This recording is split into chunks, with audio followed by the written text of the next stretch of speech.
જાન્યુઆરીના કેલેન્ડર મુજબ નક્ષત્ર આધારિત ખેતીની અંદર આપણે કયા કયા દિવસે વાવણી કરવી જોઈએ અને કયા કયા દિવસે આપણે વાવણી ટાળવી જોઈએ એના વિશે આપણે શોર્ટ વિડીયોના માધ્યમથી આપણે ચર્ચા કરીશું અને દરેક ખેડૂત મિત્ર સુધી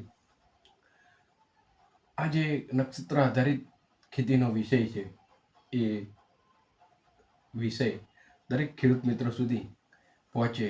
આપ જે પણ ખેડૂત મિત્રો જોઈ રહ્યા છો અને જે ખેડૂત મિત્રોને ફાયદો થયો છે નક્ષત્ર આધારિત ખેતીથી, એ ખેડૂત દરેક એમના ખેડૂત મિત્રો તથા એમના સગા વાલા સંબંધીઓને જે ખેતી સાથે જોડાય છે એ દરેક ખેડૂત મિત્રો સુધી આપણો વિડીયો પહોંચે અને સમગ્ર ખેડૂત મિત્રો નક્ષત્ર આધારિત ખેતીનો સવિશેષ ઉપયોગ કરે એવી વિશેષ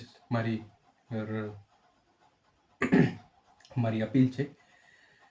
સૌપ્રથમ આપણે મંગળવાર અને શનિવાર 2026ના જાન્યુઆરીના કેલેન્ડર મુજબ સૌપ્રથમ આપણે મંગળવાર અને શનિવારે આપણે આ જે 2 દિવસ છે એ 2 દિવસની અંદર આપણે વાવણી કરવાની નથી. તો મંગળવારે 6 તારીખ, 13 તારીખ, 20 તારીખ ને 27 તારીખ છે, જ્યારે શનિવારે 10 તારીખ, 17 તારીખ, 24 તારીખ ને 31 તારીખ છે. તો આ જે 2 વાર છે એની અંદર આપણે ખાસ કરી કોઈ પણ ખેતી કાર્ય ન કરીએ એવો આગ્રહ રાખીએ. ત્યારબાદ અમાસ અને પૂનમ 3 તારીખે પૂનમ છે અને 18 તારીખે અમાસ છે. તો આ 2 દિવસ પણ આપણે વાવેતર કરવાનું ટાળવાનું છે. અને અમાસ અને પૂનમ બંનેના 24 કલાક પહેલાં એટલે કે 2 તારીખ અને 18 તારીખ અમાસ એટલે 17 તારીખે પણ આપણે વાવેતર ટાળવાનું છે. તો હવે આપણે કઈ તારીખોએ વાવેતર કરવાનું છે એના વિશે આપણે સવિશેષ ચર્ચા કરીશું. સૌપ્રથમ છે 1 તારીખ રોહિણી નક્ષત્ર છે, જે આખો દિવસ છે. ત્યારબાદ છે 8 તારીખ ઉત્તર ફાલ્ગુની નક્ષત્ર છે, જે પણ 12:25 થી શરૂ થાય છે અને આખો દિવસ છે. અને 7 તારીખ મઘા નક્ષત્ર છે. ત્યારબાદ 9 તારીખ હસ્ત નક્ષત્ર છે, જે હસ્ત નક્ષત્ર પણ આખો દિવસ છે. ત્યારબાદ છે 14 તારીખ અનુરાધા નક્ષત્ર, એ પણ આખો દિવસ છે. 15 તારીખ જ્યેષ્ઠ નક્ષત્ર, એ પણ આખો દિવસ છે. ત્યારબાદ છે 16 તારીખ મૂળ નક્ષત્ર,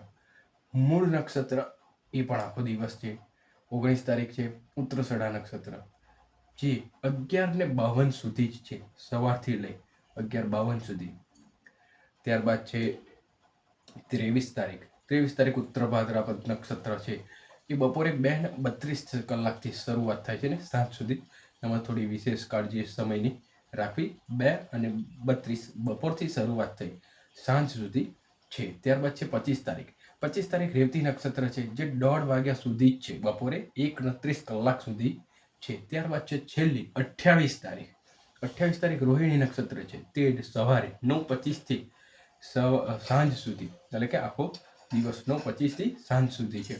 ફરી વખત આપણા સમક્ષ જાન્યુઆરી 2026ના નક્ષત્ર મુજબ કઈ તારીખે આપણે વાવેતર કરવાનું છે એ તારીખ તમને ફરી રિપીટ કરી આપું છું. 1 તારીખ, 7 તારીખ, 8 તારીખ, 9 તારીખ, 14 તારીખ, 15 તારીખ, 16 તારીખ, 19 તારીખ, 23 તારીખ, 25 તારીખ ને 28 તારીખ.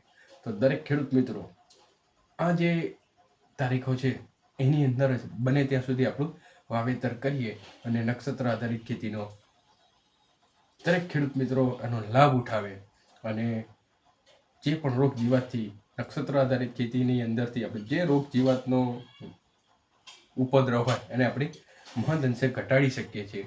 તો ₹1 પણ ઇન્વેસ્ટ કર્યા સિવાય ખાલી માત્ર આપણે તારીખોના પ્લાનિંગથી જ, તારીખોના થોડાક માત્ર ફેરફારથી જો આપણે આટલા મોટો ફાયદો થતો હોય તો દરેક ખેડૂત મિત્રોએ આ નક્ષત્ર આધારિત ખેતીની શરૂઆત કરવી જોઈએ. એ જ અભ્યર્થના સાથે આપનો ખૂબ ખૂબ આભાર.